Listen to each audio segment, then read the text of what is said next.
Salam PCB.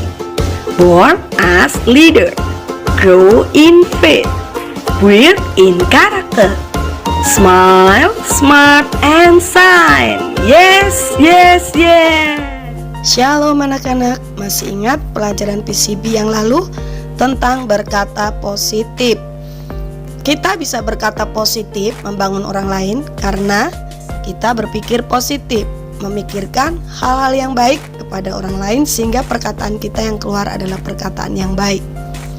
Kita juga ingat bahwa setiap perkataan kita mempunyai kuasa. Kata-kata yang negatif akan mempengaruhi orang lain untuk berpikir negatif juga. Oleh sebab itu, lebih baik kita menggunakan perkataan yang positif, perkataan yang baik, memberkati orang lain. Nah, beberapa kata-kata yang positif itu seperti please, thank you, I'm sorry, tolong, terima kasih, silahkan, permisi. Nah, hari ini kita akan belajar tentang berkata maaf dan kata permisi. Kata-kata maaf itu penting sekali.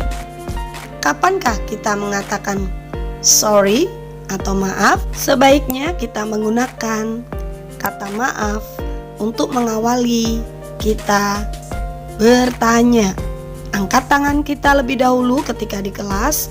Kalau itu suasana di kelas, kita mau bertanya kepada Miss yang mengajar, kita angkat tangan lalu berkata, maaf Miss, bolehkah saya bertanya? Demikian juga saat kita sedang Zoom. Di depan layar kita boleh mengangkat tangan atau kita menggunakan simbol angkat tangan lalu menggunakan kata maaf untuk bertanya. Nah, maaf juga kita sampaikan ketika kita melakukan kesalahan kepada orang lain. Kita perlu mengatakan maaf, mengakui kesalahan kita. Berani mengakui kesalahan itu memang tidak mudah, tetapi kita bisa jika kita mau melakukannya. Mari ulurkan tanganmu kepada orang yang kita rugikan karena kesalahan kita. Katakan dengan menatap matanya dan tersenyum. Sampaikan dengan ketulusan, saya minta maaf. Kenapa? Karena meminta maaf itu tidak membuat kita lebih buruk.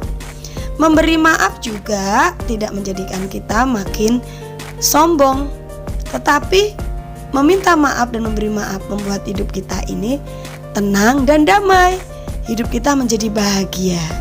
Orang lain juga bahagia.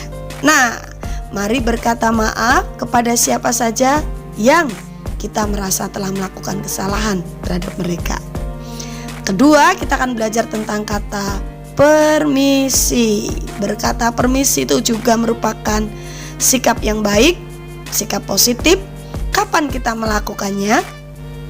Seharusnya kita berkata permisi sebelum kita berjalan melewati orang lain atau kita berjalan di depan orang lain. Apakah orang itu sedang duduk atau sedang berdiri, kita wajib berkata permisi. Itu menunjukkan kita anak yang sopan dan positif. Kita juga harus berkata permisi ketika hendak masuk ke rumah orang lain. Ketuklah pintu lebih dahulu, lalu sampaikan kata permisi. Demikian juga ketika kita hendak berbicara, memotong pembicaraan orang lain. Papa mama yang sedang berbicara lalu kita ingin menyampaikan sesuatu, jangan buru-buru menyela. Katakan dulu permisi. Setelah itu baru kita menyampaikan maksud dan tujuan kita. Nah, anak-anak jangan lupa ya, kata permisi, kata maaf itu sangat dibutuhkan ketika kita berhubungan dengan orang lain. Bersikaplah sopan dan positif. God bless you.